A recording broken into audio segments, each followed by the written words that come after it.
Welcome to Counterspin's ongoing series of a peek into the matrix. It's been 2 days off, 3 calendar months before we had our last episode with Kenneth Scott, House of Cousins, discusses various law forms and the way of the world as it is at the moment. And as you are all suffering under now, as you see the Great Reset coming along, you see the push to transhumanism to disconnect you from yourself and basically merge you with AI technology, using a whole raft of different ways to do that. Geoengineering, poison your food, poison your water, process food, grow meat in labs now, and fresh fruit and vegetables. Soon that'll be off the table as well, and you'll be on a social credit system where if you dare defy the great state, you will be, of course, sidelined from society. So welcome to the show, Ken. It was great to have you on. Thank you. Good to be back. Now, since we last spoke, of course, there's been a lot of information you've put out there. I know a number of people in New Zealand have joined the KOD, or Kingdom of David, and of course, the Pantera. Questions that have been asked, of course, and the frustration with everything that's going on, because we'll call them the deep state, because it's an easy description in this case. They have their foot on the gas. They're not taking it off for anyone, and they have a pre-planned agenda, as we know, and they're now basically naked running to the finish line because everyone can see it for what it is, but everyone seems to be at a loss as to how to combat it. You've got people who protest, people who occupy, people who march, people who petition, people who put them on notice, people who then decide, okay, what have we got in our quiver? What sort of arrows do we have? You've got the common law arrows. You've got the commercial law acceptance process arrows. You've got a whole range of people pushing a whole range of solutions, and not one bloody solution was working. Can you give people an idea, a general sense of where we are now, where we expect to be, and why we can't get this beast under control? Okay. Well, let's qualify that last statement and say it's not true that no processes or remedies are working or being a solution. There are some. And unfortunately, most people are at the receiving end of a vast amount of distortion, disinformation, smorgasbord where, there's 10,000 dishes here and you can taste each one. And they're lost and confused. Some who have really spent time, and I mean years of time, have achieved some level of success. A rare few have achieved significant success. None of those who have achieved that level of significant, or let's say comprehensive success, have undertaken to do anything that can help alleviate the confusion for the mass population, those who are ready and relatively willing and desirous to learn what they need to learn. There's a lot of those people out there. They're not in the hundreds of millions or the billions, but there are definitely millions of people who have a passion and want to learn and understand and actually apply a remedy. There are extremely few who actually understand and know how all of the comprehensive components and elements of law really work, and they are not interested at all in coming forward. They're happy to resolve and apply those solutions for themselves and leave it there as is. So what does that do for the millions who want to have a solution? What does that do for the world at large? Virtually nothing. From what I've learned and seen over now 32, 33 years of very intense, comprehensive, and around the clock for those 30 plus years, immersion in studying law, but also law, the history of law, the history of the geopolitical structure on the planet, the history of religion, the history of money mechanics, and the current functions of the monetary system on the planet. All of that, and that is now coming forward through our work and our efforts through KOD, the DaVita Society, and what we've done privately for many years with Pantera. From everything I've seen, is the only thing that's presenting forward and saying, here is a pathway to a full and comprehensive solution. Now, of course, as we were discussing before we started recording, that brings up the next logical question. Okay, that's fine, but it's not something as easy as just getting in my car, putting the key on. I know how to turn the engine on and put my foot on the gas and put my first foot on the brake when I need to. This is complex. It is multi-layered, multifaceted. It's deep and wide, and it's not an immediate solution. It's not like putting the key in the car and turning the engine on and putting it in drive and going forward. That's true, but there's nothing we can do about that.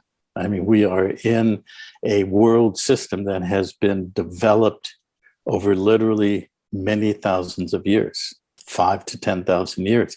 It's not going to change overnight. The process that we're undergoing right now in the entirety on the world scale of things is truly and literally delivering a comprehensive solution. It in itself, that process, we'll just call it the process of solution, has been going on for decades and really centuries. And in a lot of respects, historically speaking, it's been going on for millennia as what we can refer to as the deep state, the cabal, the nasty guys, the black hats, as they have been doing what they've been doing for thousands of years. There have always been individuals and groups of people who have worked to counter that and deal with that and prepare for this period of time that we're in. In a relative recent historical framework, this has been going on since the end of World War II.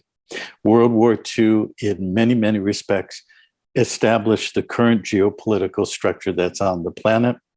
Everything since the late 1940s was put in place during the succeeding decades to arrive at what that Kabbalistic agenda presumed was a given. There was, it's a done deal. We're going to succeed in achieving what has been what they call the great work of the ages, and we're going to finalize this thing. We're going to own the planet. We're going to own every living human being on the planet. Anybody who counters us is going to be eliminated, and we will own all the resources and the assets. That was their end agenda, and we can see that now. We know that. But there have been diligent groups of people in many sectors, military, banking, finance, media, and so on and so forth, who have systematically also worked to bring a counterpoint to that and basically pull the rug out from under that great work of the ages agenda from actually finalizing and manifesting. So we are living through that right now.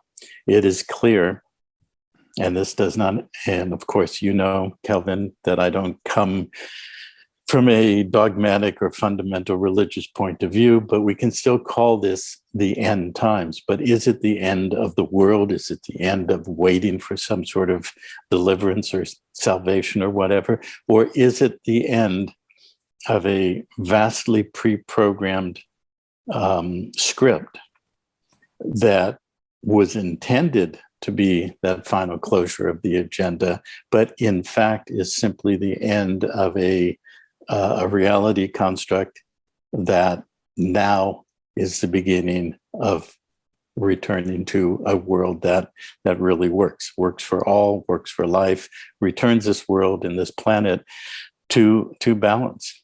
But we are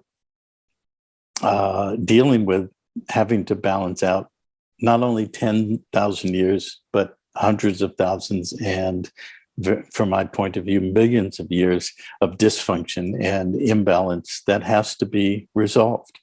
So for everybody who feels like what we've put forward with the Kingdom of David and the Davida Society, that it's too complex and or it's not fast enough and or it's confusing or whatever, there are very solid foundational structures and basis of what has been put forward so far.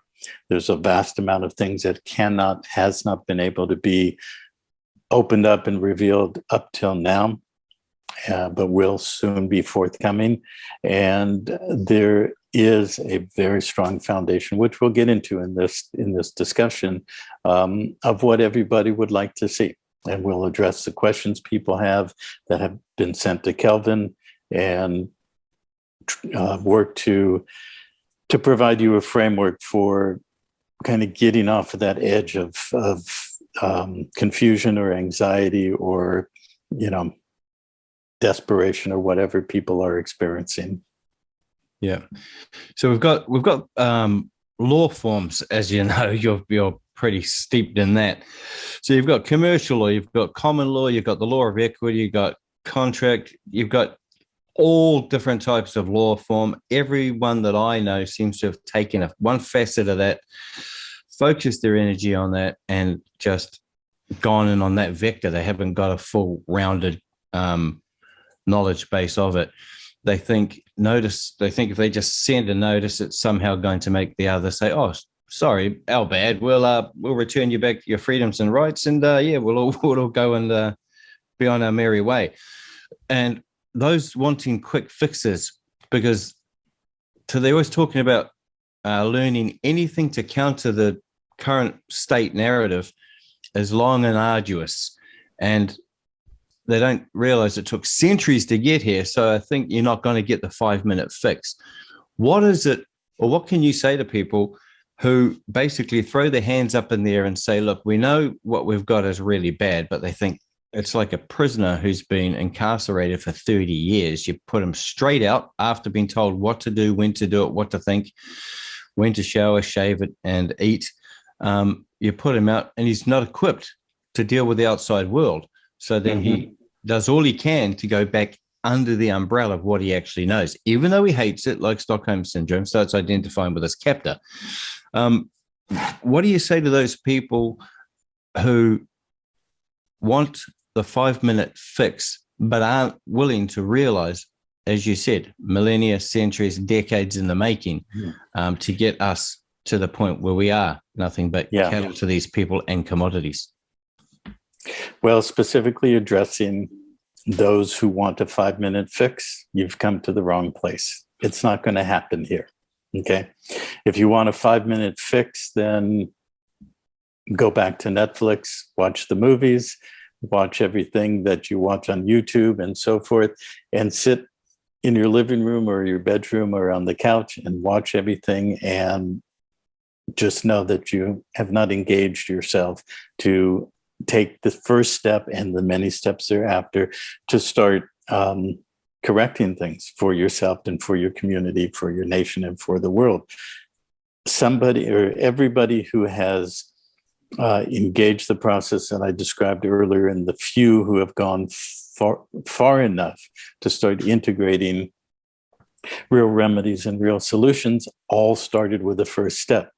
Well, my first step was in the late 80s, early 90s. Many of the people that have integrated full solutions started at least 5 to 10 years ago, and some 10, 20, or 30 years ago. It has taken me 30 plus years to really integrate the full spectrum of everything. And now what we're doing is distilling it down so that it can be digestible. It can be accessible to those who want a quick fix, but those who are willing to take the steps and commit themselves, not to me, not to some society, but to themselves, to yourself, to do what's necessary to start walking that journey. As the old proverbial saying goes, a journey of 1,000 miles starts with the first step and then continues with the second step and onward. There is no absolute shortcut, but there is a lot of distillation in what is now available. And I will add to that when I started looking at all of this in 1989, 90, 91, and I've said this before numerous times in public interviews, the number of people who actually knew anything about any of these subjects were 1 in a million, and they were generally 500 to 1,000 miles apart from each other. And what I personally did is I was willing to drive that 1,000 miles if I needed to, Sometimes it was 2,000 miles to go spend 24, 48 hours, sometimes 3 to 5 days with somebody who knew the things that I wanted to learn and know. It took the diligence and the commitment and the resolve and the willingness to move through all levels of resistance. Okay, that's what it takes. Now, today, it's not 1 in a million. It's practically everybody on, there's one on every street corner. You can go to the grocery store and go through checkout, and in the 5 or 10 minutes as you're checking out, engage a conversation with somebody who is paying attention to the geopolitical reality on the planet and has something intelligent to say. Okay, you can go on the internet, which touches every corner on the planet, and you can find hundreds of thousands of people, millions of people who are moving in the direction to try and understand and integrate a true comprehensive knowledge and understanding of everything. It's still rare, few and far between, those who really know the differences. As you said, there's a dozen types of law forms and probably more. There's kingdom law for kings and sovereign crown wearers. There's canon law for the Catholic Church. There's ecclesiastical law, which the paramount authority of that is the canon law of the Catholic Church. But there's 50 to 100,000 churches and temples and so forth. They all have ecclesiastical law. And in fact, all governments operate on ecclesiastical law. So those are just 2 or 3 of the many jurisdictions. Then there's commercial law, there's equity, there's corporate law, there's contract law, there's common law, there's natural law, and several others. So you need to know where you are when you're addressing something, and not one of them is all-inclusive and capable of providing a comprehensive solution. So you have to understand what's the difference and where you're at. These are the type of things that we teach in the Gemstone University, and we will be bringing what has been private for Pantera members only, bringing for the last 10 to 20 years, bringing that forward this year to the general public. So keep in mind, we're not a big corporation. We're not funded by big bucks, because anybody who's funded by big bucks is on the wrong side of the fence in terms of what we're talking about. But that's been the way it's been up till this time. That's going to change very soon. We can get into that later as we go along in terms of which side of the fence is going to have big bucks and have the capability with financial and other resources to do something significant and dramatic for a much larger planetary audience and so forth. But one needs to know and understand to be educated in terms of these contexts of jurisdiction, law form, how they work, how they can work in synergy together in a balanced way that actually is fully effective. And that's what we do. That's what underlies what we've presented so far in the Davida Society, the Proclamation of Peace, the Kingdom of David, and so forth. We can use ecclesiastical law because the foundation of KOD, the kingdom, is the foundation of all law on this planet, which is the Bible. Most people would tend to think, okay, so it's religious. No, it's not religious. It has been turned into that. But if you understand law and the foundations in terms of language and etymology, the roots of words and things like that, ecclesiastical simply means of the people, the body of the congregation. And it also means those who have set themselves apart. So we have established our law form, our court form, and the court of the ecclesia, which is the court of the people and the law of the people. So, and there are other factors rapidly unfolding now. Have we ever talked, Kelvyn, about what I used to call the 5 M's? I've increased it to like 8 or 9 M's. Do you remember that? List them all. List them all anyway. Okay. Have we talked about that on any of our interviews? No, I don't think we have. And just before you go on with that, just remind everyone, if you want to catch up with a peek into the Matrix series that gives you a good insight into many facets of what Ken's talking about now, you can go to band.video. and go to the Counterspin channel, and also on Rumble, Counterspin Media there, or to make it easier, all in one place, www.counterspinmedia.com. You will find all the information there under videos and a whole raft of other stuff. And they are well worth listening to. And also Gemstone University, look that up, and you'll get a wealth of knowledge and a series of videos you can watch there where that brings you this information you do need to know. And like Ken said, it's not a 5-minute fix. It is a process, but it's not going to take you the hundreds or thousands of years that got you here. Since you've opened up the word from our sponsors, let's round it all off. You can go to Gemstone University on YouTube, Rumble, and several other platforms. And there's a lot of videos, interviews that I've done, and other presentations that has a lot of information.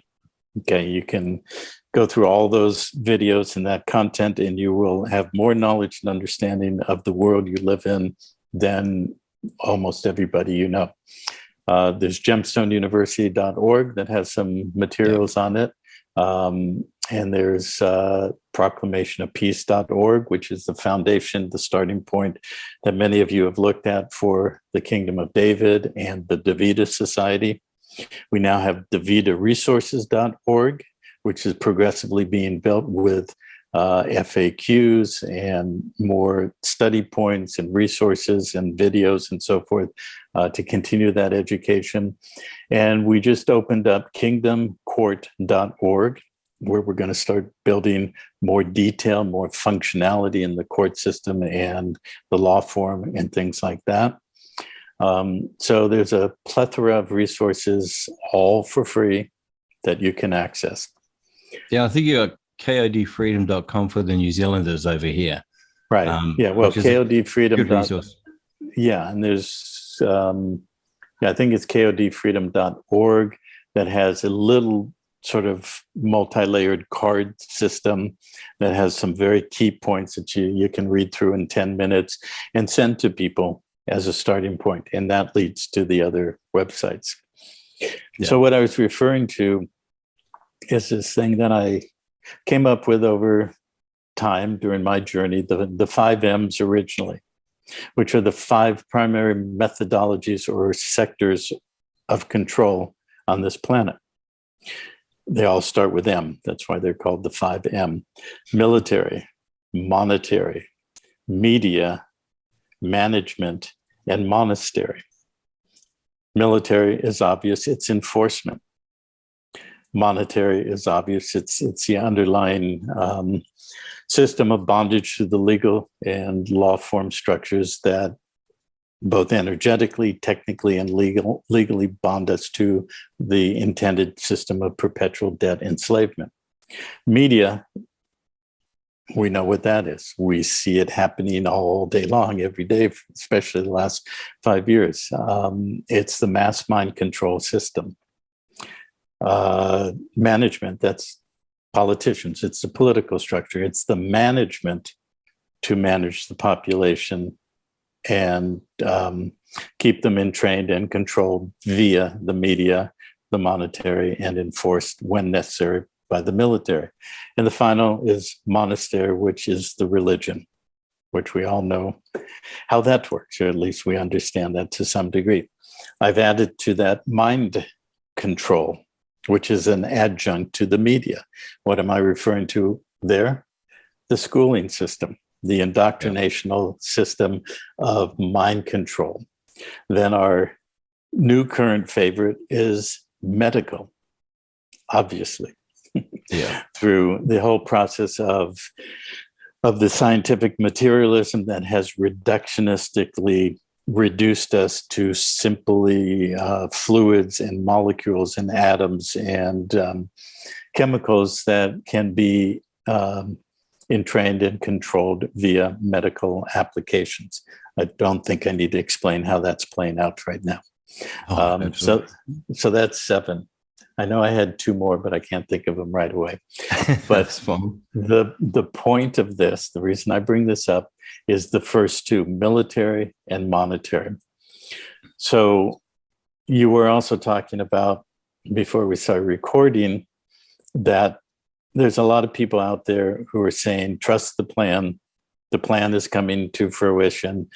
Some of those people, because they have their personal beliefs and spiritual religious framework of how they believe things are and should be, they refer to that as God's plan. Well, that's their prerogative. That's their predilection to think in terms of God or religious constructs or spiritual or whatever, and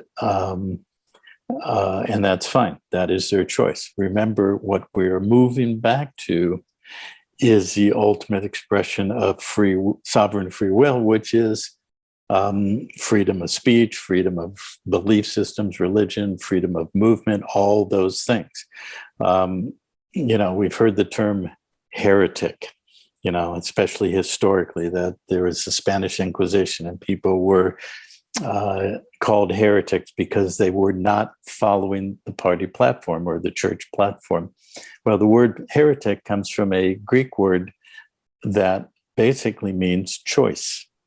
So to be a heretic within the framework of a global religious construct that's implemented by a global state, a global military, global police force, and global everything else is about no choice, moving everybody into a singularity of transhumanistic hive mind, Borg consciousness, where there's no individual expression, there's no individuality, there is no heresy, there is no choice. So however anybody thinks about the plan, whether they see it in religious terms, God terms, or otherwise, is immaterial. So let's not get hung up on that. Those who don't see it that way have a reaction, and through a reaction, they polarize with those who see it that way. Well, reaction denotes polarity. It denotes separation. It denotes the Machiavellian principle of divide and conquer, which has been such a great tool for the global agenda to use for hundreds and thousands of years. And what's the primary tools they use with that? Religion, race, ethnicity, belief systems, and the rest of it. So let's not play into that tool. And we have the choice to do that, to not do that. So it doesn't matter how somebody sees the plan, whether it's God's plan, the military's plan, the white hat's plan, or whomever, or our plan. But there is a plan, and it has been unfolding for decades since World War II and was preceded for centuries and millennia before that. Yeah. And that plan hang on one second, that plan requires the first two of those M's, military and monetary. So let's look at what's happened since the last time you and I talked, Kelvyn, on this series. What's the most dramatic event that's happened in the last few months? Russia supposedly going in and wiping out Ukrainians left, right, and center when really they're cleaning it out, as far as I'm concerned. Right. But the media, of course, as you said, media is another one of those things, and it's playing a big role in this whole world geopolitical spectrum, where they're pushing a certain narrative and they're all in lockstep. And they're all saying the same phraseology, using the same terms, like a brainwashing technique to have people now stand with Ukraine.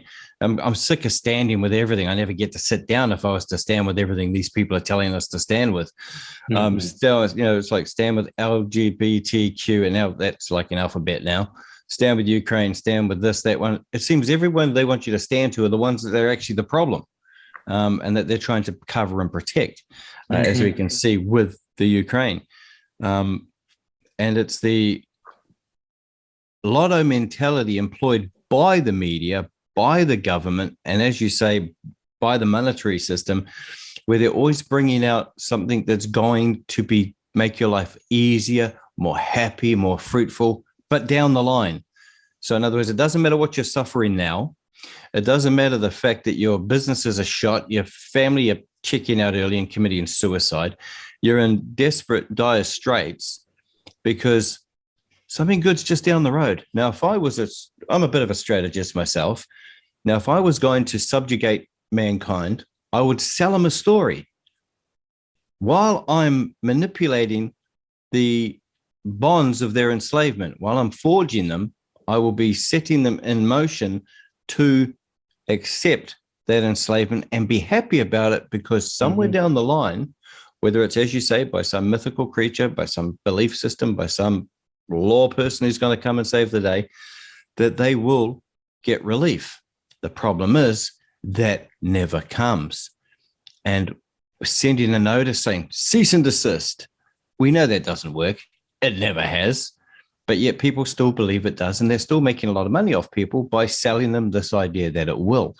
What do we do about this type of situation when people are in despair and the whole world's crashing down, and all they keep getting told is, don't worry, it's going to get better, but it never does. And that's what I would do if I was, let's just say, if you want to put a label to it in the religious term, if I was Satan or the devil or whatever they want to call him, I would do that. I'd play the good guy, and yet I would be the bad guy. Yeah. Well, they do that. They play both sides. That's why the Masonic Temples, which they are all integrated with, all meaning the religions, the governments, the secret societies, political structures. What's the fundamental of those temples? It's a black and white checkerboard floor, okay, playing both sides against the middle. They have no problem playing the good guy or the bad guy. But what's actually being unveiled and revealed these days is people are finding out pretty rapidly that many of the good guys they thought were good guys were just wolves in sheep clothing. But let's come back to that, okay, because that's taking us to a different direction, though an important one we need to come back to. But obviously the most dramatic thing happening on the planet right now is the Russian invasion of Ukraine, or the so-called invasion. And yes, the media is spinning it as the media spins, which is why you're Mr. Counterspin to the media.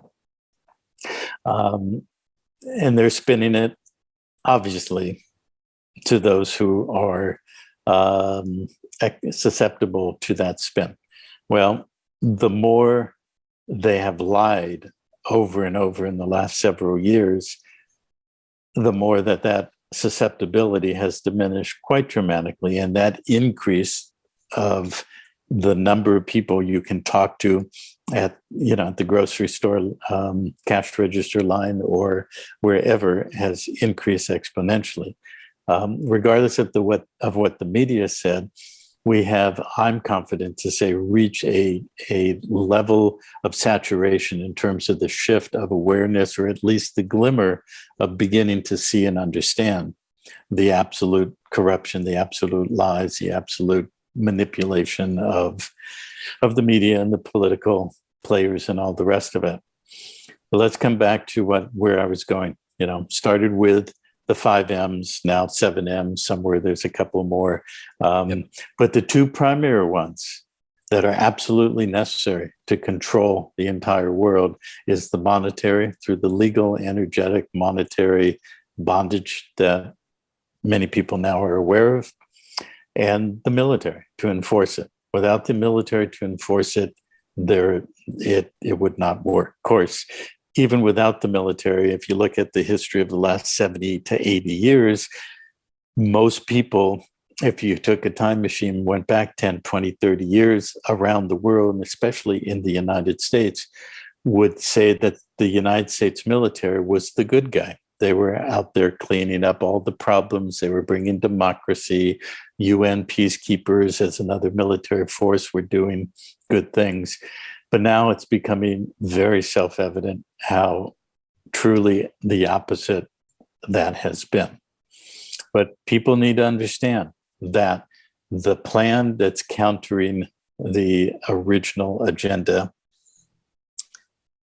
has integrated enough forces on this planet, both military, political, and otherwise, in the monetary system and related systems, that they truly are in control of what's happening. Now, it doesn't look like they're in control, The media is telling you Russia is the most evil player on the planet. Putin is Hitler, Stalin, Mao, and Judas, and everybody in between, all rolled into one.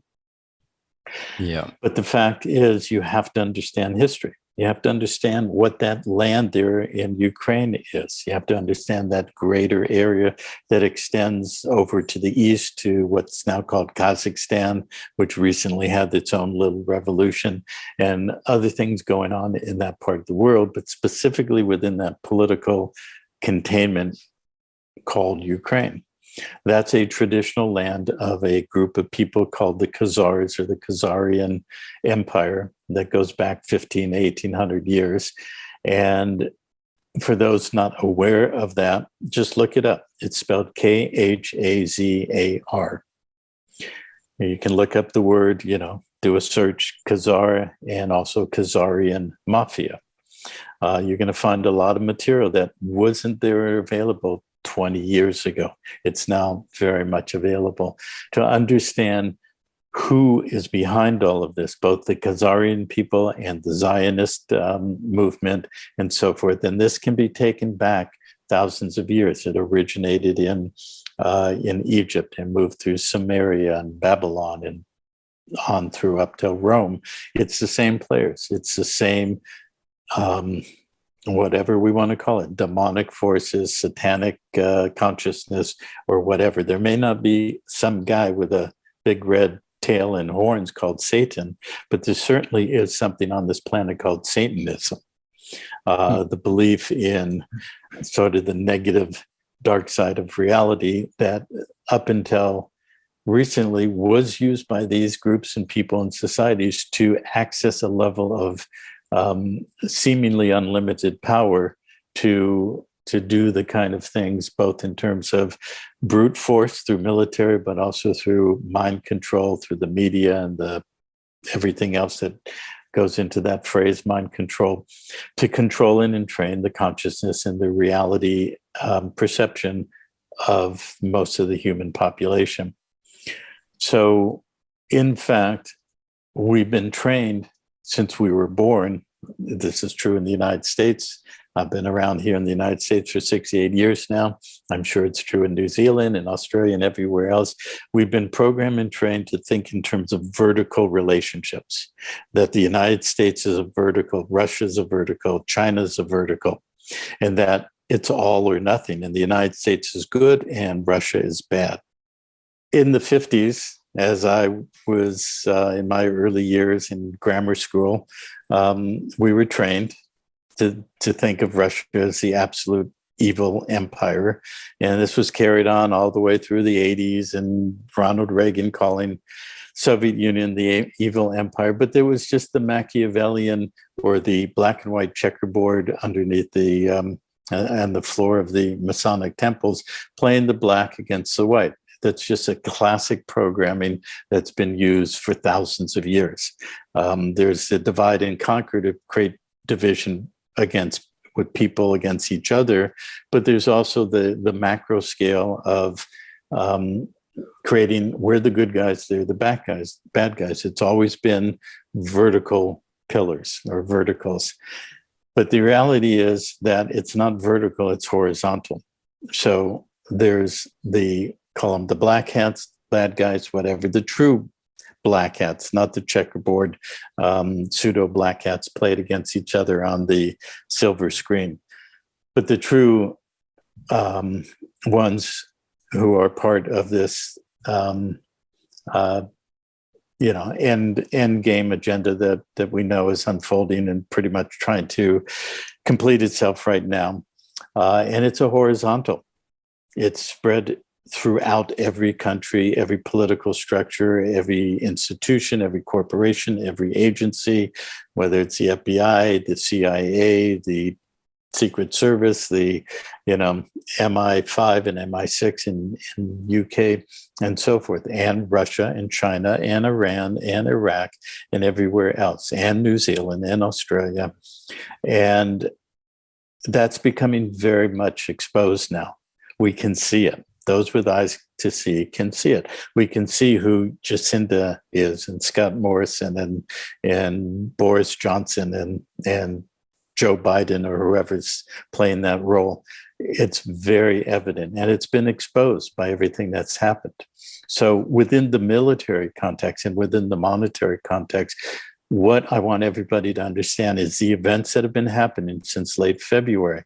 The entrance of the Russian military into Ukraine, which is the traditional homeland of the Khazarian people and the Zionist movement, which in modern times, the last 30, 40 years, was set up to be the pivot point or the fulcrum for all the things that have been being done to try and implement the final nail in the coffin of the people by the deep state and so forth.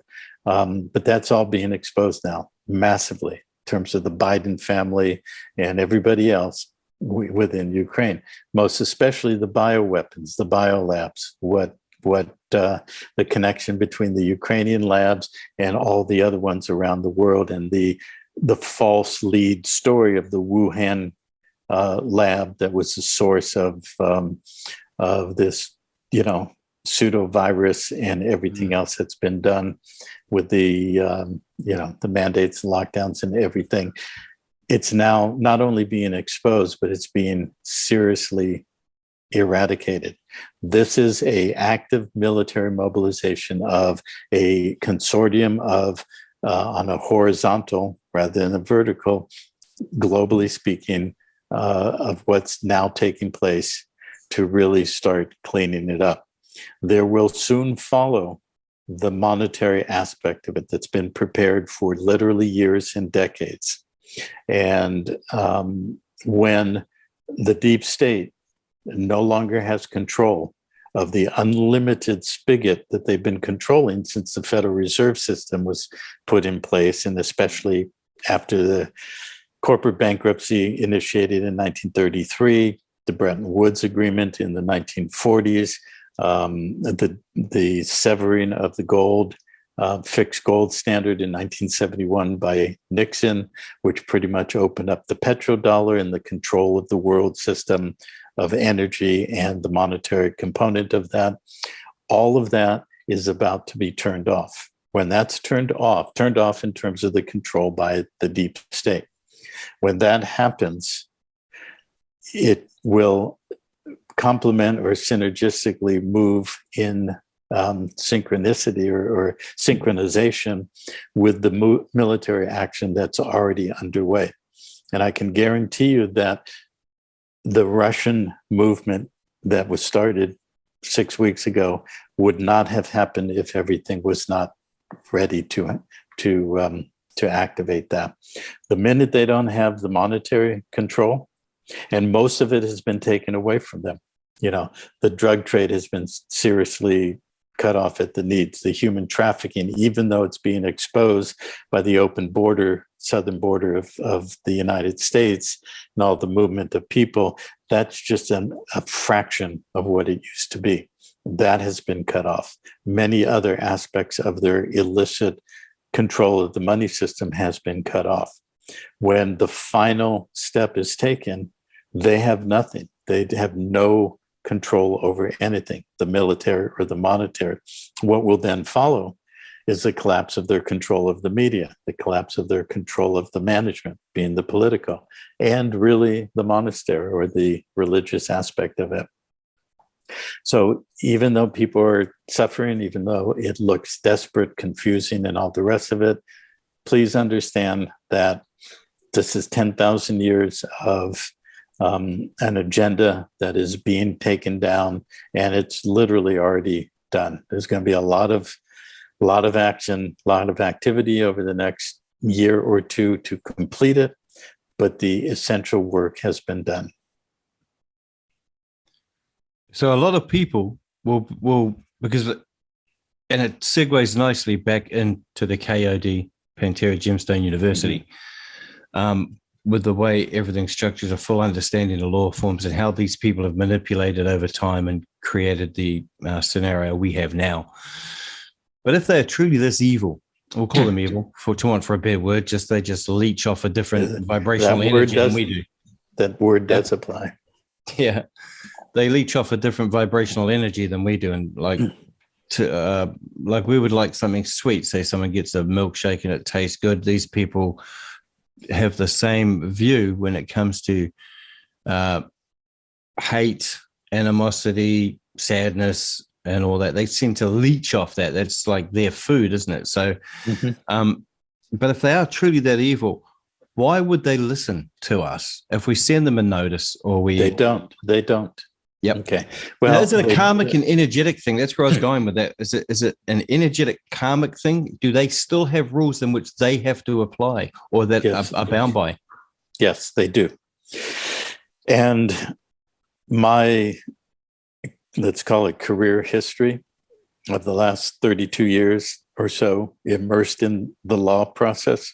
I've said this numerous times in different public videos like this, interviews. I can speak with authority on this subject because I know for a fact that if it's done correctly, without a hole or multiple holes in the procedure that somebody applies, they do follow it. Okay. So, but it takes the knowledge and the capacity to understand how to do something without going into those holes. And I've spent 30 plus years learning this and also watching a lot of mistakes and a lot of failures. And, it's way beyond the scope of this conversation to go into the detail, but I'll just summarize that. The one thing that I followed in my own path, which was not to rush in too fast and not be attracted to or seduced is a better word to the seductive gloss and glimmer of a fast solution or a quick fix or what we used to call the silver bullet, because it doesn't exist. So that's why I said in the beginning, if you want to fix in 5 minutes, you've come to the wrong place. You're not going to find it. Yeah. 5 to 10 years from now, maybe even 1 to 2 years from now, it will get faster and easier. Okay, when the shift or the pivot point that I just was describing, when that happens, it will become a whole lot easier. We will not have the kind of mass program resistance in the political and the bureaucratic structures that people have to deal with. We have dealt with basically mass mind control. Most of the people who are in bureaucratic positions are happy to be there. And I would say a large percentage, we don't know how many, could it be 50-50 percentage, 60-40, 90-10? But that large percentage have pretty much given up their own humanity, and they're willing to do what they're told to do to preserve their self-preservation, their paycheck, to do what their masters have told them.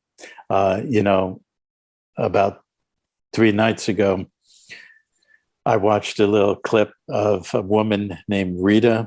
I don't know what the news, it's an Australian news channel, and I watched it on YouTube. I don't know if does that ring a bell? There's some newscaster in Australia. Yes, it does. Okay. So I'd never seen her before. It just happened to pop up or somebody sent it to me. And she was great. She was basically addressing that. I think it was Victoria. I'm sure it was Victoria. The chief of police was on the 6 o'clock news, and he was basically saying, we're now the new, brighter, happier, friendlier police, and we're reinventing ourselves. He didn't quite use those words. And we're here to move forward together now. I remember that. Yeah. I think it was Rita Panahi. And I don't know the last name. Sky News and it was Sky News. Yeah, basically they were saying, don't worry about the last 2 years of tyranny in our like mentality, but we're coming back all crystal clear and feeling better now, and we're going to look after right. And don't pay attention to the TV monitor on the left, right, and center that shows us absolutely beating the crap of every innocent citizen on the street who just had a mask slightly down below their nose or something, kicking people in the head and terrorizing. We've had it here. We've Yeah. had it here all the time. Well, I know, of course, we all know that, but I'm just saying the irony, and she presented it quite well and sarcastically, like, oh yeah, well, yeah, no, I don't think so. We're not moving on from that. We're holding accountability. But the fact that they're trying to come out and think they can get away with just glossing over it, well, that reflects back to the responsibility of the people, because now the people can shift from protesting in the street and having to deal with pepper spray and rubber bullets, like you said, happened in Wellington while you were up there. But it's shifting dramatically. I just read today that I think your highest court upheld something about the illegality or unconstitutionalness of Jacinda's mandates against the police and other government workers, that they had either jab or no job. So these are indicators. They're not indicators that these people have suddenly had a shift of consciousness. It's an indicator that there is a dramatic systemic underpinning at the foundational level of the change that I'm speaking of, in terms of what has happened by the active mobilization of the military, first seen in Russia and Ukraine, and then the corresponding monetary aspect, which again is also happening with Russia, because what happened immediately after they moved into the Ukraine, Biden and his ilk started going, okay, sanctions. Okay. And they think that they could control, as they have done for centuries or a century. We control the money, we control the dollar, we control the reserve system on the planet. So we're going to cut Russia off of absolutely everything. And Putin just sat there like the Cheshire cat and said, well, that's interesting, as he puffed on his hookah. And he said, that's interesting. We don't care, because the SWIFT system is going down. The SWIFT system is how the interbank international movement of information and transfers of financial instruments and banking communications happen. Well, there's a new system ready to step in and let the SWIFT system collapse on itself. So that was one of the first sanctions that Biden put in. We're taking Russia out of the SWIFT system. He says, fine, no problem. I don't need it, and then, okay, we're cutting off exports and imports, this and that and the other. And he said, fine, no problem. I'm just going to back the ruble with gold, which was always part of the plan. So for those people who think that there's just a lot of people out there screaming, the plan, trust the plan, you didn't have enough of a playbook or a scorecard to understand, to see in the last 6 to 8 weeks how the plan is now becoming fully manifest. Look at these facts that I'm telling you. Look at the fact that Russia, the Russian ruble is now backed by gold, and that the acquisition of Russian exports in the way of oil or gas, and probably very soon agriculture, fertilizer, and so forth, is going to be, you want our stuff, pay in rubles. You want our rubles, yes, give us the gold to back it. Yep. These are the indicators that the plan is now being executed and activated. And that's all you need to know. Now, in the meantime, I understand you're all suffering. And as I said with Kelvyn 2, 3, maybe 4 months ago, stay the course. I thought it would not be a course of 4 months, but it was. It took longer for these things to be activated. But if you've stayed the course, if you've not taken the jab, if you've done what you needed to do to keep yourself afloat, and remember when we talked about that, I suggested to people, come together. Stop thinking about, oh, I either have a paycheck and can take care of my family, or I'm destitute. But you have communities, you have, a national basis of of the people that can come together and help each other. And I presume that many people have done that. So continue to do that. It truly is not going to be much longer. And I did say on this program about 3 to 4 months ago that within a month that you will see Jacinda and Scott and Dan and all the rest of them start being removed. Well, we are right there now. So I will restate that. Forget what I said 3 months ago. Now watch. Now watch the next 30 days. It's going to happen. It's good. Yeah, people right now will be thinking, yeah, okay, Ken, that's great. But what if you come back on in another 3 months and say, actually restart that again? Are we going to have continual restarts? Yeah. I sincerely do not think so. But, again, there's not 10,000, 100,000. There have been millions of moving parts to get this done. Consider the monetary system, which is a global, integrated, computerized system that has embedded in it 100+ years of legalized, codified rules that you all agreed to by binding yourself by licenses and birth certificates and all the rest of it to have to follow. Okay. The level of that system is so far beyond everybody's comprehension, and every single aspect of that system had to be restructured, reprogrammed in order to be reset, not into Klaus Schwab's great reset, but into a true reset, into a truly for the people, by the people, new monetary system. And so, yes, it took longer. Okay. One day there will be books written about what it took to get all those details handled. And, so you have to wait till the books get published. But when they're published, you will read about the story of those vast amounts of millions of details that it took. And it's quite an astounding story. Just send me the last page. I'll read that now. The last page is they all lived happily ever after. Yeah, that's the part I want, like, here and now. No, that's great. Yeah, and just what you were talking about before, it was the High Court in New Zealand, not our highest court at the moment, but it was the High Court in New Zealand that basically ruled, you were right, the mandates for the police and military unlawful. Mm-hmm. I don't know why they call it unconstitutional, because New Zealand doesn't have a constitution, despite what anyone says. We've got a mismatch of a whole lot of different legalities, basically around a corporate rule. We have no king or queen. That's, again, titular title. It's all rubbish. And we're basically, like you said, we're ruled by the same psychopaths or little minions of that every other country is at the moment. And hopefully, as you say, getting dismantled along the way. It's a, how can I put it? It is difficult to form the position that it's going to be okay with everything that's happened. I want to pick on one aspect that people seem to get slammed with year after year after year, and that's the tax man.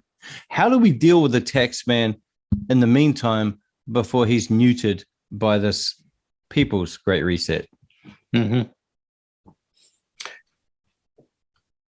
Well,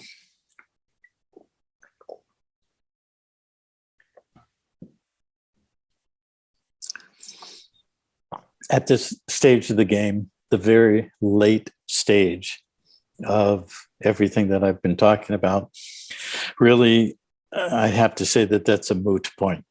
Okay. Right. Because in order for somebody to effectively be able to do that lawfully and legally without negative ramifications or repercussions, they would have to do a lot of homework, years of homework. Again, I've spent 32 years in the US law movement, and I've seen virtually every single attempt to deal with that. Some of them are successful. Most of them are not, again, because people do not know the complete interactive dynamics of all the law forms.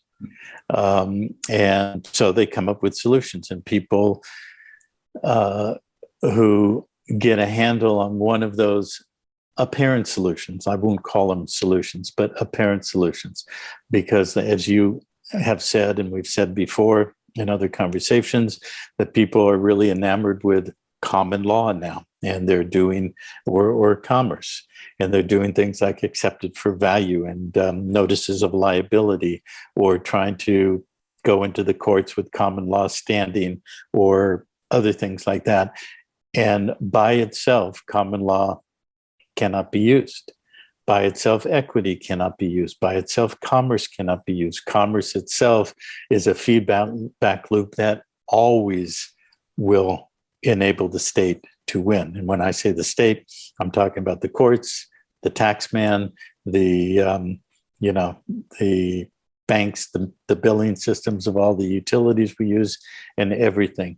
Commerce is a rigged game, but you're all in commerce because you've all contracted to it since the day you were born. You've never done what needs to be done to move out of commerce. You don't have access. You don't have the standing, and you don't have the status to do what it takes. In order to achieve that status and standing, takes at least 1 to 2 years.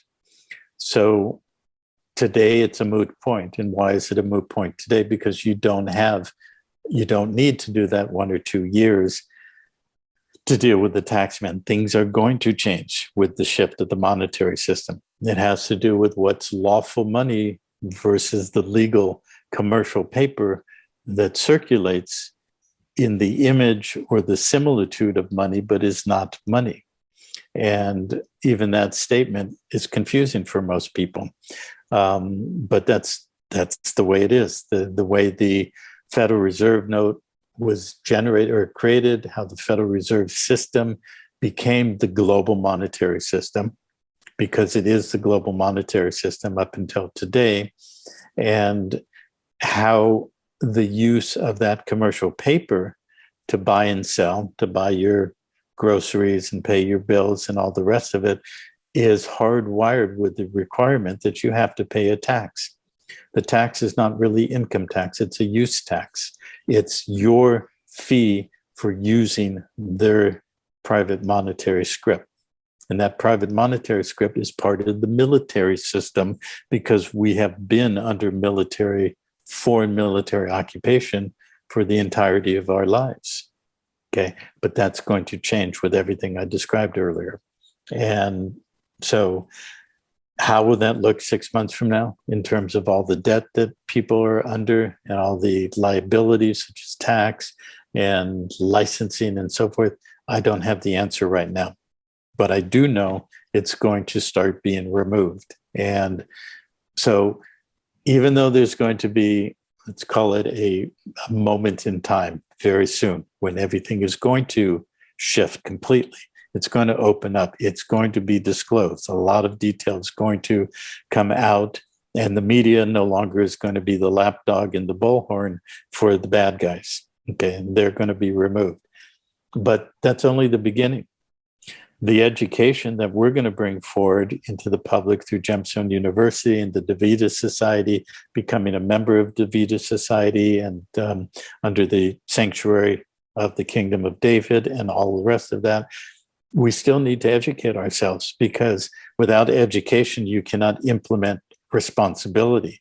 And if we think there's going to be a silver bullet like that, Ken said, no more taxes, no more debts, blah, blah, blah. All the bad guys went away or going away. And then we can just go back to drinking beer and putting shrimpies on the Barbie and all the rest of it. That too is an illusion. If we don't step up and take the full responsibility, we will end up where we have always been. So that's another thing that we constantly put out there repeatedly, because it needs repeating consistently, that self-responsibility, self-governing. If we want to be self-governing, as opposed to be under the thumb and the boot of an external hierarchical fascist system, we have to have the tools to be self-governing. Knowledge, education, responsible action, behavior, and taking responsibility for our lives and our government and all the rest of it. Yep, I agree. Would I be right in taking the position when I tell people, first of all, the whole justice is blind thing? I say to people, that's because it's blind to anything but the tenets of its own creation and the entities that it deals with. So if you're before it, you're treated as one of those entities. It can't see you as anything else, unless, of course, you are like a director of a company, the company being you in the dock, getting salvaged, as you've said previously. They've got to understand the difference between a legal construct person, a natural person. They got to understand the contractual relationship between a trustee, a beneficiary, and a administrator or a settler or whatever. Well, And for a trust, courts are all about it's a balance the settler, books. beneficiary, and the trustee. Yep. For an estate, it's the administrator or the executor. Yep. Executor. Yeah, true. And I said, because as far as I'm concerned, you should be able to do what the hell you want to do. Just don't cause harm to another. And if you can't help someone, don't hinder them. That's basically how I've always looked at things. And it seems like someone else, because everyone knows I'm not really a peace, love, and moonbeams guy, and I'm not into all the hippie crap. And I'm sick of people saying, you are the manifestator of your own reality. Problem is, they are too. And if they decide to manifest their house on my head, I get squashed. You know what I mean? So I don't sort of follow that. But I loved your idea, and that's what attracted me to it as well, was the mutual beneficial society, where everyone takes a place, everyone uses their skills, their creative genius, their aid, and they help the person next to them. And if they can't, they don't. But it doesn't hinder them. It doesn't put them back. And it's everyone sort of striving to be better, to forge forward and actually explore the realms of our creation. And it's often we're attacked because it's diametrically opposed to what most people believe and what you say, as they've been taught and hounded with and indoctrinated with, and the whole lotto mentality of suffer now is going to be great down there, like you're going to win lotto at some stage, but you're still buying the ticket. And it's just like, would I be right in telling these people that they've got to understand that that the courts aren't just, they don't have to be the enemy. They can actually be, in their system, the settlement of the discord that's been created. What I'm trying to say is, you get dragged into the courts, you have them basically settle it for you without you getting harmed by it. Well, that's our intention with the Kingdom of David, the ecclesiastical court, and the combined courts that people can find the basic document that lays it out. I'm sure 99 out of 100 people will not understand that document, but if you go to proclamationofpeace.org and you find the menu that says ecclesiastical court, or the menu at the top, and you go down, you find the articles, the instrument of establishment, articles of creation for the court. You can read that. You probably won't understand it, but over time, we will bring forth the education and guide people into how we truly can create a court that honors justice, equity, and the tenets of common law. Today, what we have, we do not have justice as we would define it in a universal definition of that term in any court on this planet. Okay, they took all the equity courts away. Equity was a system that evolved for about the last 600 years. It was originally called the Court of the King's Conscience, which we have introduced back in our court system, and that the document I just referred to, and that's equity. That's the equity court, taking the tradition and the historical foundation of where equity came from, because originally a court meant the court of the king or the queen, the sovereign. The sovereign had his or her court. The king, and we've seen it in movies where people come, they petition the king, and there are issues, and the king settles them and so forth. It goes back to a biblical basis of how Solomon's court was established, or at least the story that is presented there. And, of course, the king, more often than not, was absolutely tyrannical.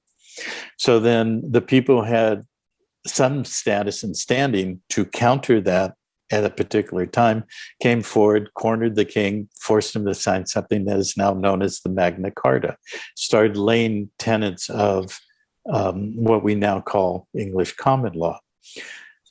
So the king started being roped in to some degree. not an absolute tyrant. And some kings were absolutely good and did right for the people, and some were, shall we say, a little bit less than absolutely good. Some were absolutely horrid and evil, you know. Yeah. But at a certain point, the king could not handle all of the issues coming to him. So he created something called the court, what became known as the Court of Chancery. And the chancellor or the chancellors, who were appointed by the king to represent the king's conscience. And out of that evolved something called equity, where the tenets of equity that we find now in something called the maxims of equity, the 20 primary maxims of equity. If you're not familiar with that, do a search, 20 maxims of equity, read them, try to understand them. A good place to find, to read, to understand the maxims is a book called Gibson's Suits in Chancery, which I think is, no, it's not up there. But it's available online in a PDF. And the first, I think, 65 pages goes through the maxims of equity. That alone, that's not a hard read. You can read that in a an afternoon or a weekend. Read that and understand what the maxims of equity actually say and how that was developed over 600 years, coming out of the king's court, the king's conscience, the court of chancery, and the chancellors, and so forth. And there was true equity in those courts up until the 1870s, the 1880s. In the 1870s, everything was starting to be turned upside down. Okay. And that's too much of a detail in history to go into, but suffice it to say that they flipped it all inside out between the 1870s and the 1930s until they came to where we are today in creating the military occupation and the bankruptcy that's worldwide. Bankruptcy is a function of maritime and admiralty law. Okay. And military occupation is a function of international law, which is inclusive of maritime and admiralty. And what that did was created the rest of the world population to be put in the category of a conquered and occupied people. And the management of conquered and occupied people and territories is something called Roman civil law. It all goes back to Rome.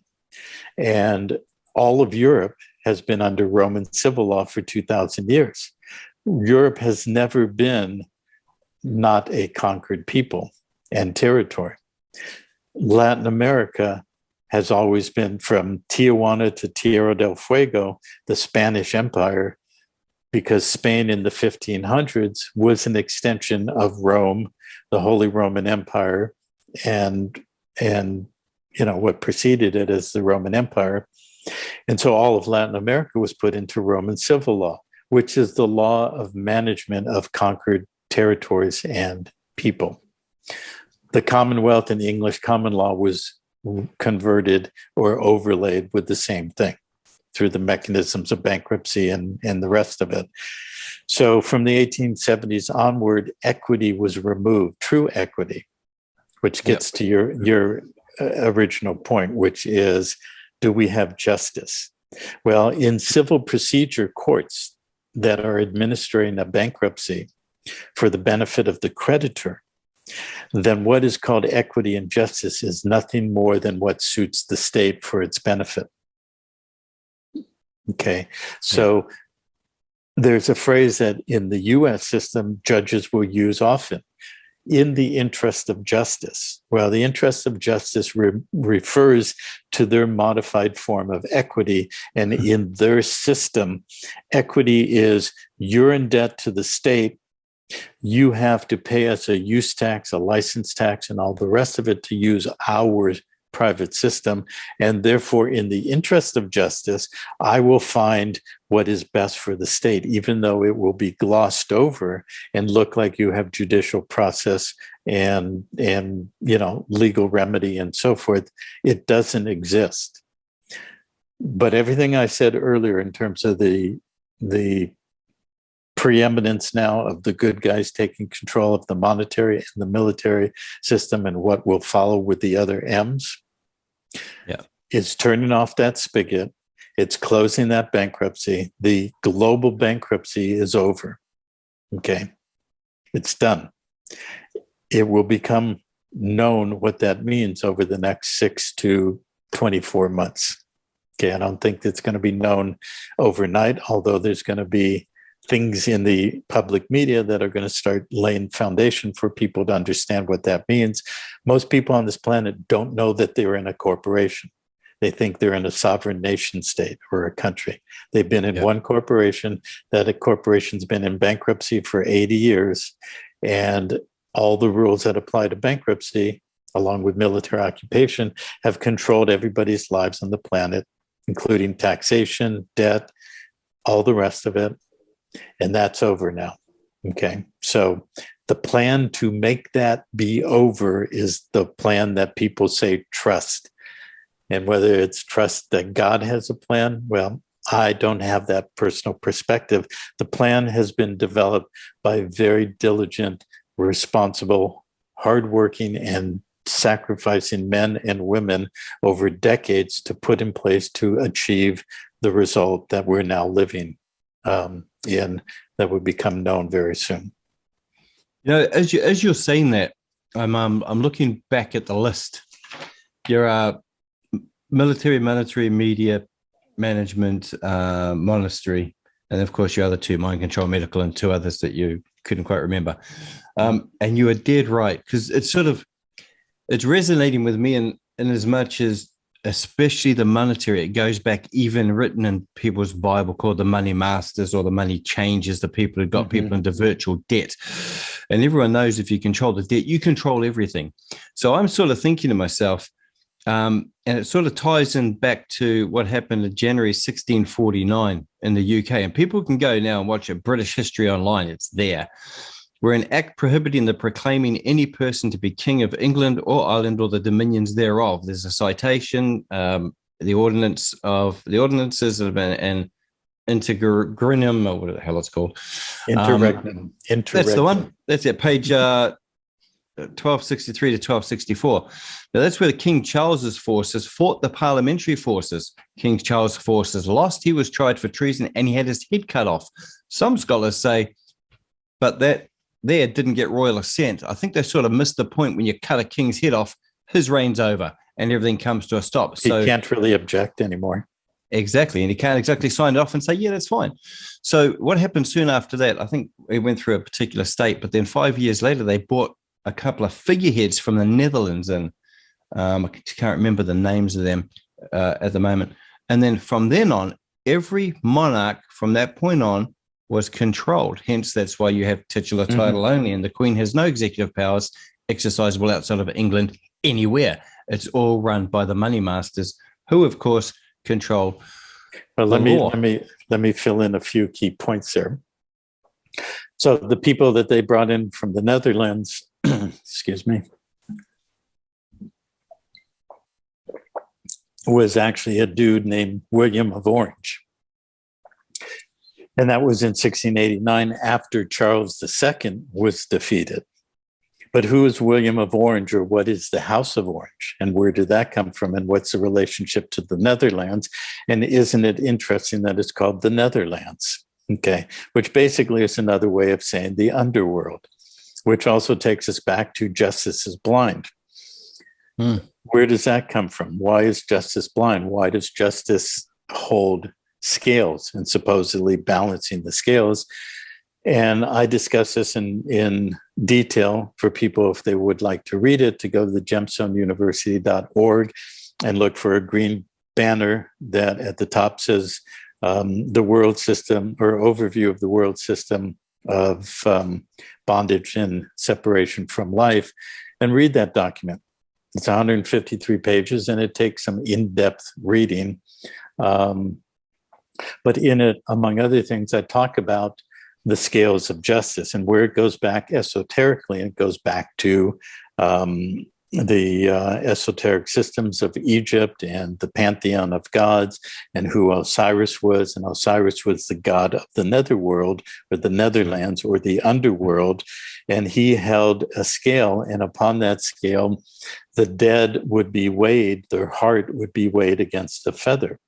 But why would the heart be heavier than a feather?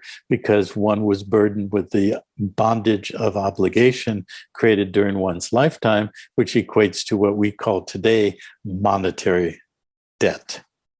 Okay. And if the heart was heavier than the feather, you did not get to graduate up to the higher levels of the underworld to become as gods or the elite and so forth. You were basically recycled in a karmic recycling system that brought you back into another life of drudgery and debt and death and destruction and all the rest of it. So the scales really comes from there, from the esoteric, the Egyptian and the secret societies and all of the symbolism that is everywhere in our world system and the cult of death. So where did orange come from and where did the Netherlands come from? Well, basically the Black nobility from Venice and the Venetian oligarchies, which is really where modern banking and the control systems that we're talking about, where it originated. And if somebody would like to read about that, find the books of Joseph P. Farrell. And he has one book called The Financial Vipers of Venice, and the other book, Babylon Banksters. If you read those two books, you will understand the foundation of modern banking. And so the Venetians, knowing and understanding where they were at in history around the 12th and 13th century, started moving everything to the west coast of Europe. They settled in the Netherlands, and they also met up with other parts of their tribe, if you will, who had moved to the British Isles and Scotland and Ireland and what we call England at this time, and basically started implementing or building the modern banking system. And they achieved the pinnacle of that, or the beginning of their foundational pinnacle, by having William of Orange take the throne in 1689, because 5 years later, in 1694, the central bank that had been designed in the Netherlands, which was originally the first central bank, was the Dutch central bank in the 1600s. But in 1694, the Bank of England was created. And the Bank of England was the crown, or the throne, only owned 10%. The rest was owned by the bankers. And between the 1690s and the 1750s, the crown was put into bankruptcy. So there we have bankruptcy again, because in bankruptcy, the creditor owns the debtor. Until the debtor comes out of bankruptcy and resolves and settles the monetary debt, which in a bigger picture is really karmic debt, then the debtor is owned by the creditor. And that's the rule of this world we live in. And so once the crown was put into bankruptcy, then from that point forward, the Crown Corporation, which was in the city of London, which was part of the Triple Crown of the Vatican, London, and soon in the 1800s, DC, would control the crown. The crown colonies, the crown lands, all the crown land in your country, the crown land in Australia, Canada, and really by surrogate or straw man through the United States Corporation, all the crown land in this country, in the United States. So this is where so-called justice really is sublimated to the issue of debt, the processes of death and recycling, and all the Egyptian mystery cults and all the rest of it coming through the modern period that I just described, 1200s to 1600s, formation of Bank of England, and soon thereafter, who took control of the throne, but the House of Hanover. So the Hanoverian kings soon stepped in, George the First, Second, Third, Fourth, Edward, and all the way up to Elizabeth and Charlie and all the rest of them. But they're Hanoverian usurpers that really didn't have the bloodline that they purported to have. The actual bloodline belongs to the House of David and the House of Weems, which brings us back to the authority of the Kingdom of David. But in the meantime, those Hanoverian kings were also from the Venetian oligarchy. Okay. Different families that had moved up to Central Europe in Germany and took control of principalities like Hanover and Gotha and Saxe and Coburn and many other German principalities, and moved into the crown or the throne of England, not the crown. Exactly. So it actually is full circle. And yes, it takes a lot of study to see how this fits together, but it does actually fit together. And this is part of my research and work for 3 decades now. And soon we will have the ability to start bringing it out into the public through Gemstone University and the DaVita Society, and what we plan to do in building a global media platform. And we will have more resources and studios and facilities to distill a lot of this down to digestible nuggets. Most people are visual now. They need animated moving pictures to show how, this sweep of history I just discussed or laid out. Most people are not going to be, and I think everybody who listened to it, not going to be able to oh yeah, Ken said that, well, it's this and that, and but if we make it visually, immersible and digestible nuggets, you will learn and understand how this construct of the matrix and the legal and monetary system was put in place. And by learning that and understanding it, we can get to the point where we will never allow that to happen again. And from this point forward, we have a foundation to start building true balanced governing systems and monetary systems and all the rest.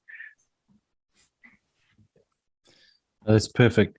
And the animations, I think, would go great if you're talking about, and William of Orange came over and he's on a horse with a sword and he got dispatched that one and the head goes off over to the distance, that would definitely be modern day learning these days.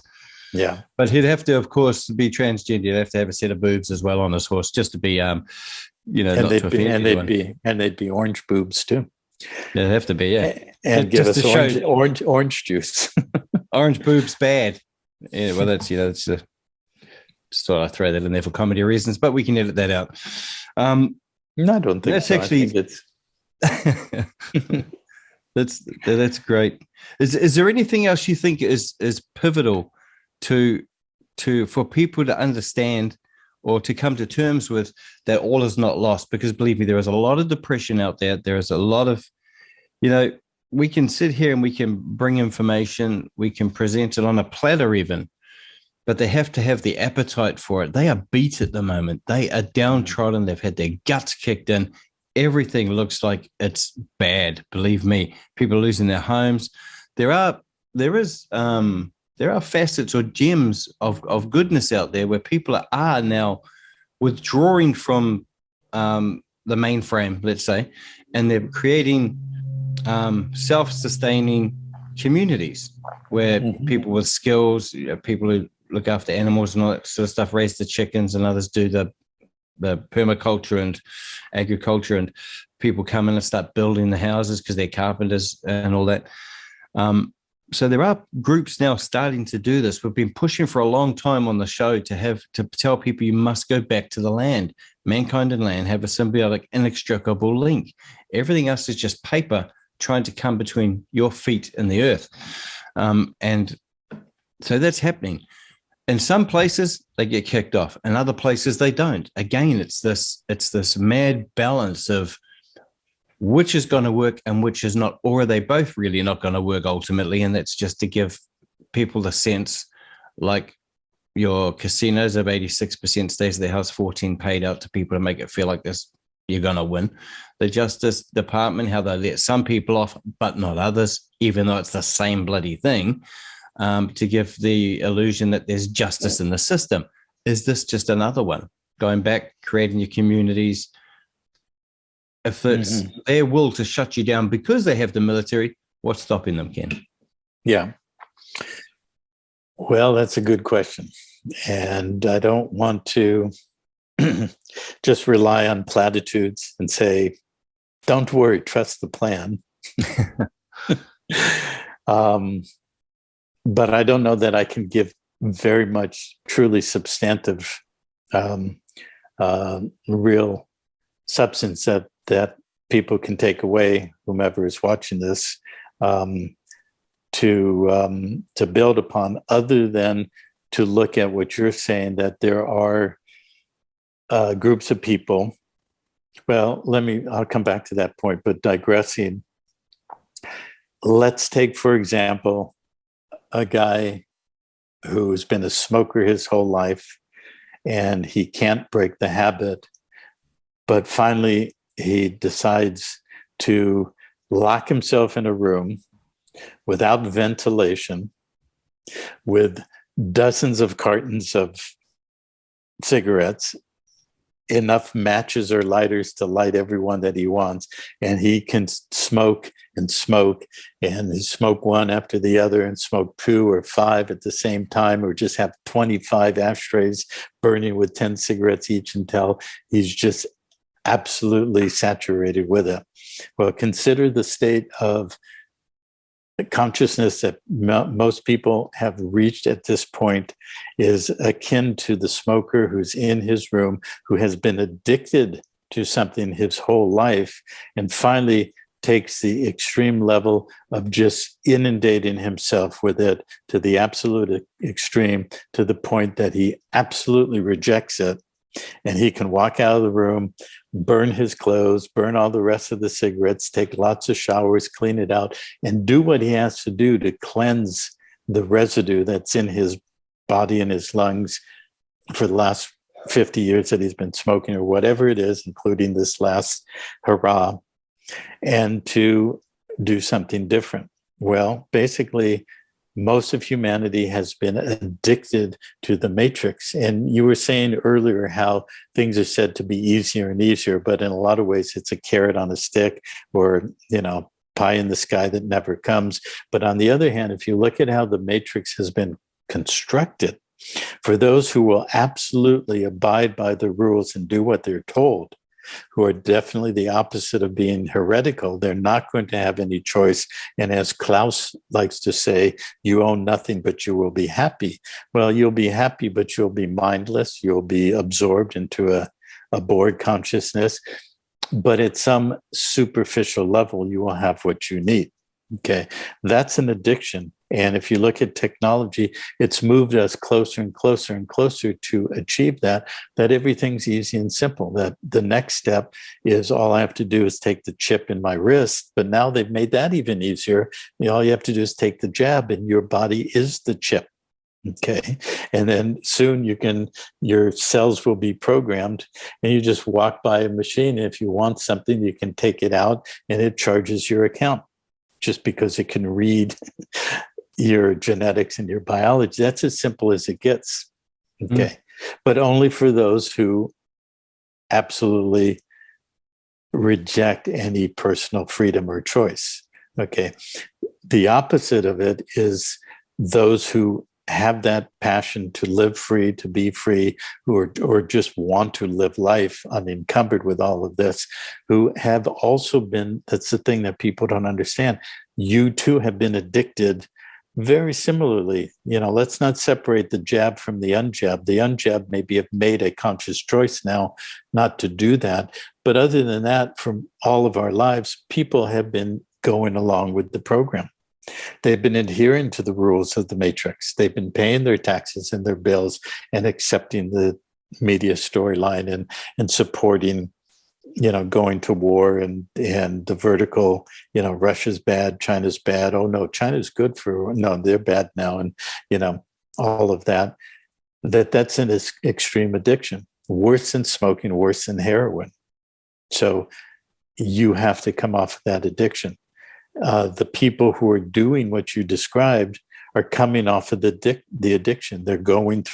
Some are going through cold turkey, the ones who walked from their jobs, maybe careers that they had for decades, but they refused to take the jab. So they walked off, but they still had to survive. They had to figure out, they had to start using their own internal ingenuity to figure out what they're going to do. And that's what I said 3 months ago.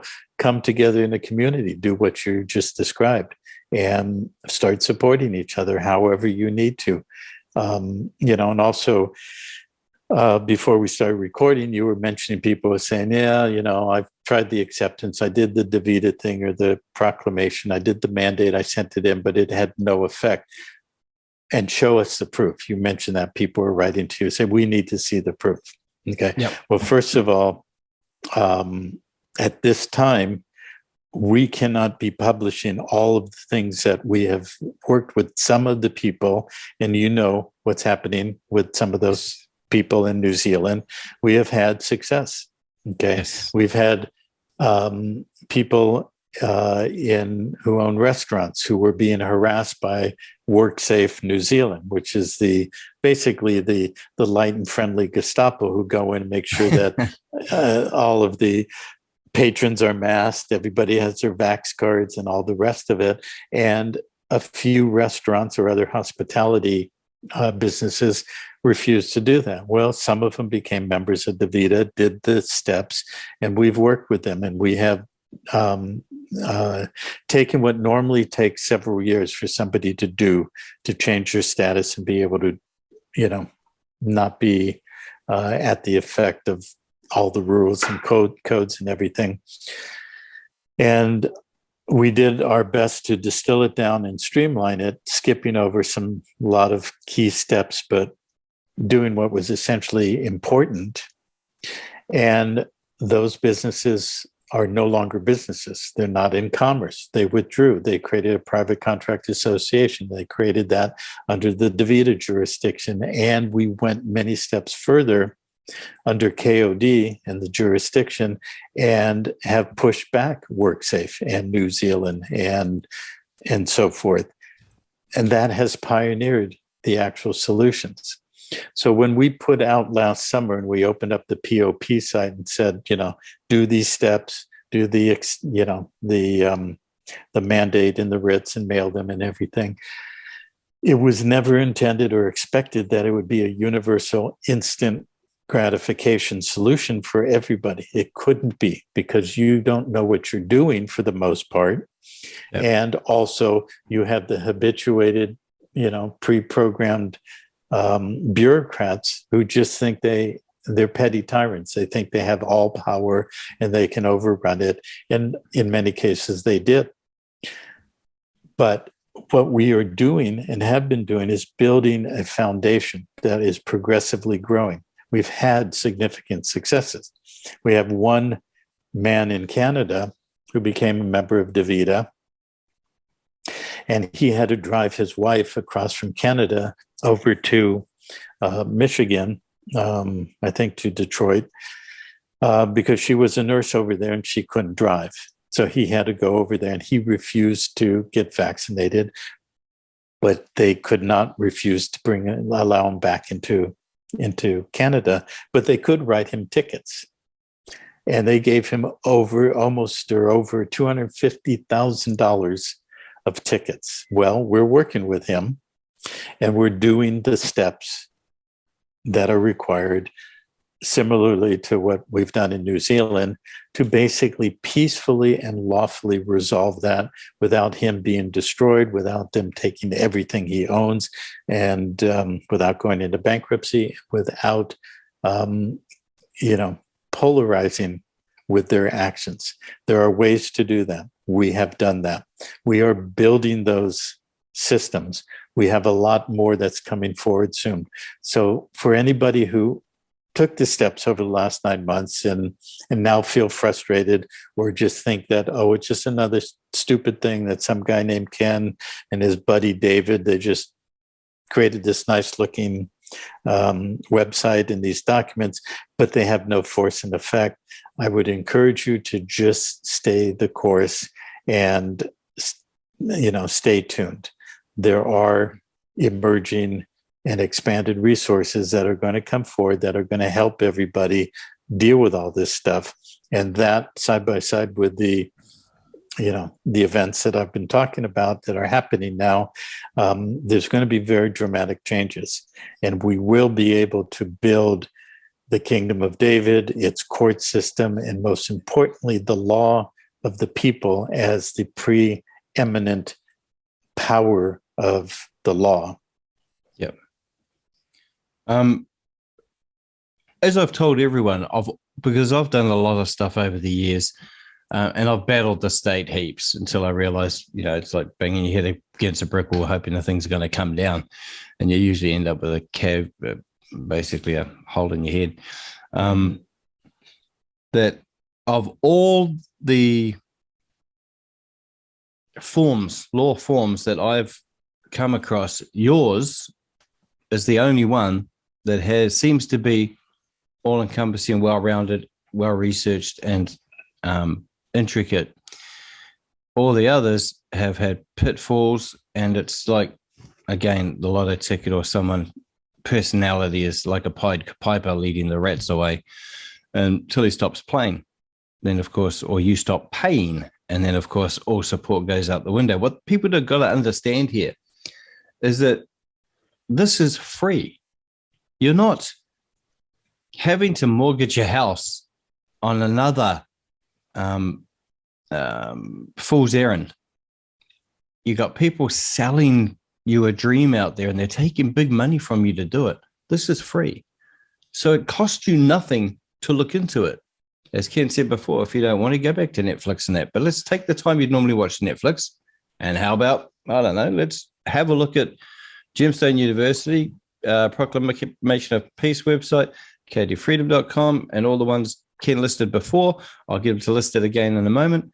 All the places you can find them. There is a wealth of knowledge there that'll at least prompt you to take a deeper look into what's going on and how to actually circumvent that, because it does come down to numbers. When you have everyone on one side and one on the other, it's usually majority rule. Even if there's a constitution to protect this guy, someone will take him out. But if you've got a lot on this side and only a few tyrants on that side, it's a lot more difficult for the tyrants to rule because the military is no longer behind them. So I suggest you actually, Ken, if you can just tell people once again where they can get this information, where they can find you, where they can, because I can't stress enough, you're not selling anything.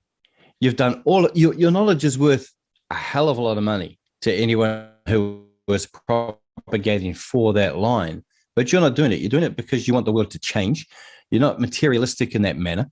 And that's, I suppose, another thing that drew me to the whole thing. Because at first, everyone knows, if you go back and look at the Peaking to the Matrix series that we've got on the website and that, but I was doing with Ken, I was as skeptical as anything, but I asked the questions, the same questions you would, and it was answered very well. So I encourage you all, at least have a look. If it's not for you, move on. If it is, stay, dip your toe in, and if you like it, knee up to your rear end and then up to your neck. Just actually fully immerse yourself and see what happens. I think you'll be pleasantly surprised. So Ken, if you please give everyone again where they need to go to have a look, rather than having to try and rewind the whole interview to find those particular places. Yeah. And also I would add, if you look at it and you say it's not for you, don't throw it away and reject it out of hand, not to return. Stay tuned. Check in every few months. Have a look. We will be increasing our presence in many ways. One of the most fundamentals through what I said earlier, when we can get to it, we have to restructure the technical issues and the website and numerous other things, but we are restructuring for full publication of the Gemstone University educational content that will expand in all the categories and much more that we've talked about.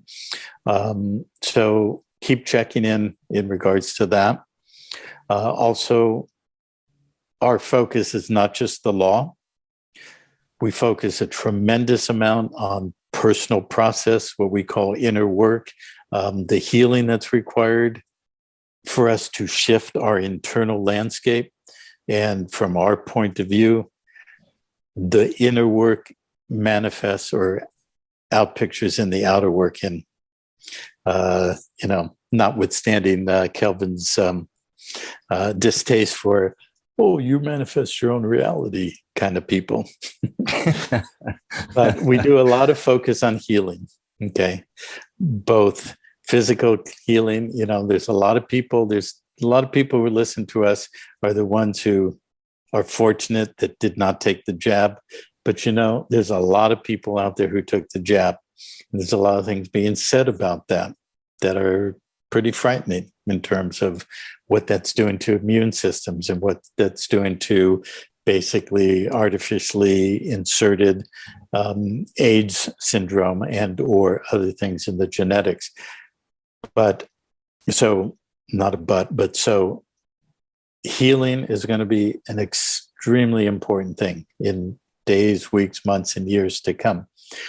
Trauma healing is very important. That's something that we have looked at for years and years and done our own work over many, many years because we've all been traumatized. And you mentioned earlier, Kelvyn, about those on the dark side who feed off of lower vibrations or lower energies. Well, we've been purposely designed or pushed into a design to lower our personal vitality and well-being through all these things, through the jab, through GMOs, through all the crap, the false medicines and all the rest of it. So Pantera and Davida and KOD are not just about the law.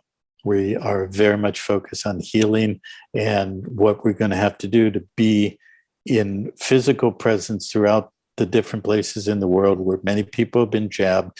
And I don't personally take that as an absolute death sentence. That can be healed. But we have to come together in communities to help each other to do that. So there's a lot more to us than just the law or the monetary aspect. We have very advanced designs of projects for real things in the real world: housing, education, medical and healing facilities, and so forth. We have agreements in place with more than probably 15 to 20 countries in Africa to bring forth projects. We're looking for people with real world skills and knowledge and experience in many, pretty much the full spectrum, from construction to engineering to soil science to agriculture to permaculture to forestry, you name it. We need to rebuild this world and build it on principles that enhance and support life, not only human life, but all life on the planet. That's really what we're about.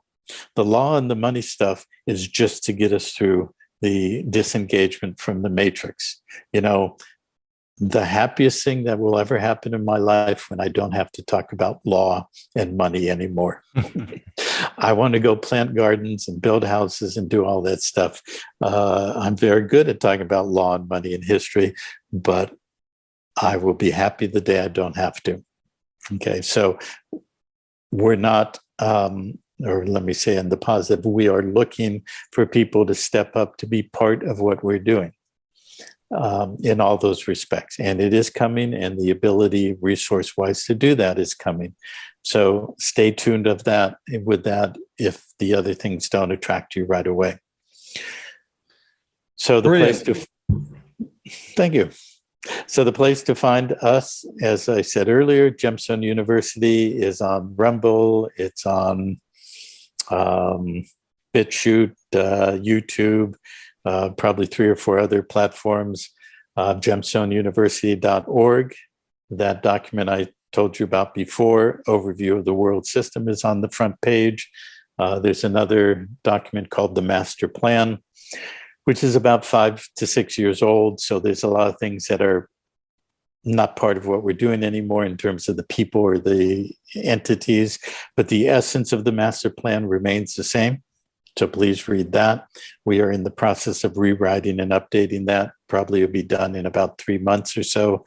But the original one is sufficient to tell you what our intentions are.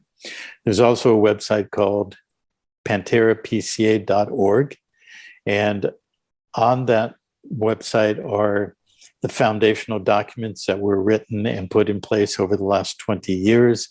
There are public notices that we sent to the Holy See and the Lord Mayor of London and the United Nations and President of the United States, and many other people holding high office on this planet. We sent them notices of who we are. We sent them a treaty of peace and cessation of hostilities that was sent to, I think, 26 or 27 office holders. And that has been the foundation of Pantera as a private society that has garnered the respect and the adherence to who we say we are by all those players in the matrix, from the IRS to the court systems to lots of players that normally come down on people who try to do things but only do them in part. So read through PanTerraPCA.org, and there's a document in the foundational documents called the Declaration of Intention. It tells you who we are, what our intention is. And we have been fulfilling that intention since we wrote that document approximately 20 years ago. If you're aligned with that intention, consider joining us. Then the other websites are proclamationofpeace.org, and you'll see a lot of the detail about what we've talked about, the Davida Society, the history of the Weems family and the House of David, the basis of establishing the Kingdom of David.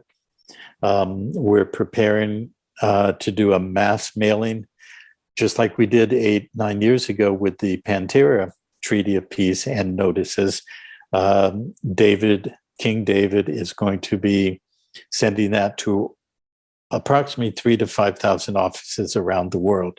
That's another part of how we will be able to enforce what people think is not enforceable now, because we're going to put everybody in those positions in the matrix and their offices and their bodies politic on notice of the standing both of David, but the Davida Society, and of the, most importantly, of the people.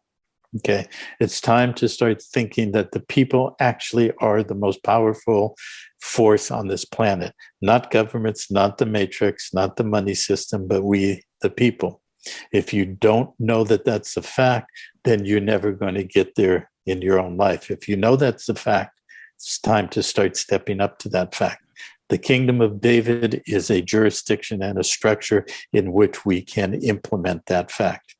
Okay, so it's not hierarchical. It's not about being under a king who is authoritative and is going to tell you what to do. We've had 10,000 years of that. It's flipping it over. So proclamationofpeace.org, read all of what's on there.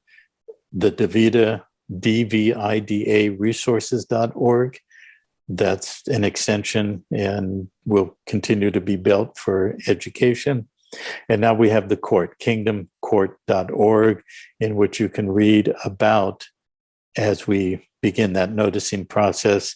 And there's some more detail about how we're building the court system. It's a work in progress, but it needs the people to step up and be part of it. So this is not about Ken's club or David's club or another, meet the new boss, the same as the old boss. It's time to change the paradigm on the planet, and this is what we're doing. Brilliant. So that was Kenneth Scott of the House of Cousins, and I tell you what, just for full disclosure here, we, as we've said previously, we are part of the Kingdom of David and, of course, PANTERRAVIDA, and we've found it so far to be nothing but respectful, open, somewhere where you can go get information. You're not judged. Believe me, we stuff up all the time, but they don't sort of come down with a big hammer. They sort of say, okay, you've done that. And then they bring you back up to where you should be and guide you along the way. And everyone knows me. I'm not the sort of one to be guided. I'm pretty much got the Viking mentality, straight ahead, even if there's a wall in place.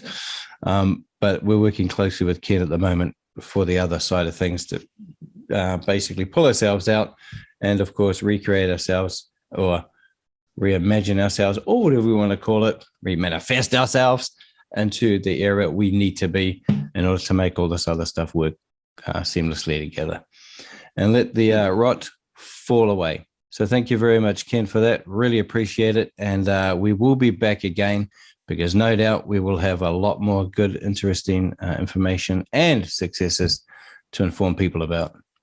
Yep, exactly. Thank you very much. Happy to be here. You're most welcome. Thank you. You can find Counterspin New Zealand's media revolution at counterspinmedia.com.